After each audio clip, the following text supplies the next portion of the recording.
Title Title of Book Tom Thumb.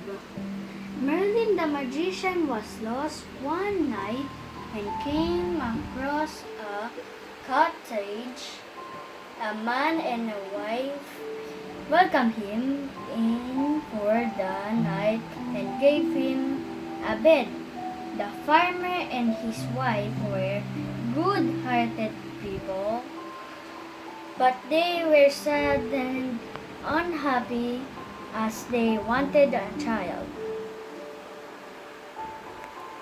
In return for their hospitality, Merlin granted them a boy no bigger than his father, Thumb.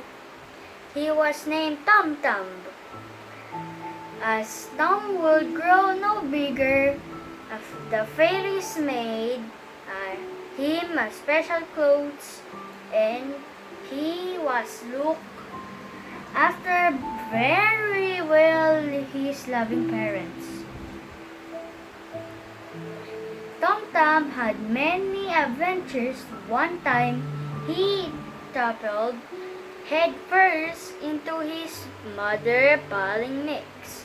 Another time, he was eaten by a cow who mistook him for a hay.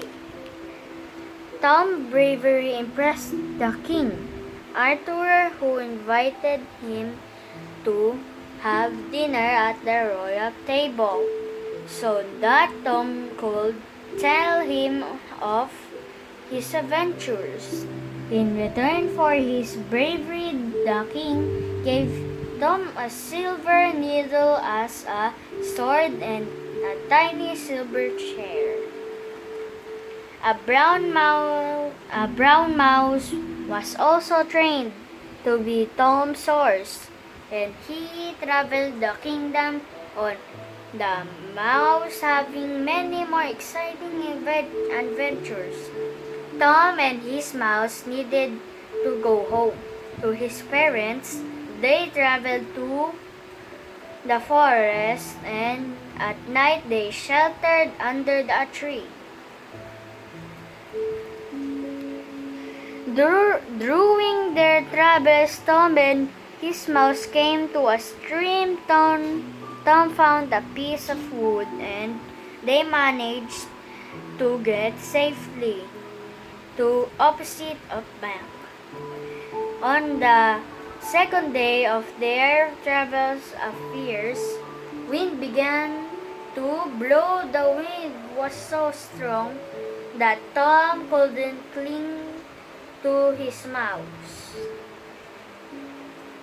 Tom returned home to his parents, and Tom's mother gasped in horror at the stories Tom told. "We're glad you're safe," they said. One day, a big spider attacked Tom, and his mouse Tom drew his silver needle and fought as bravely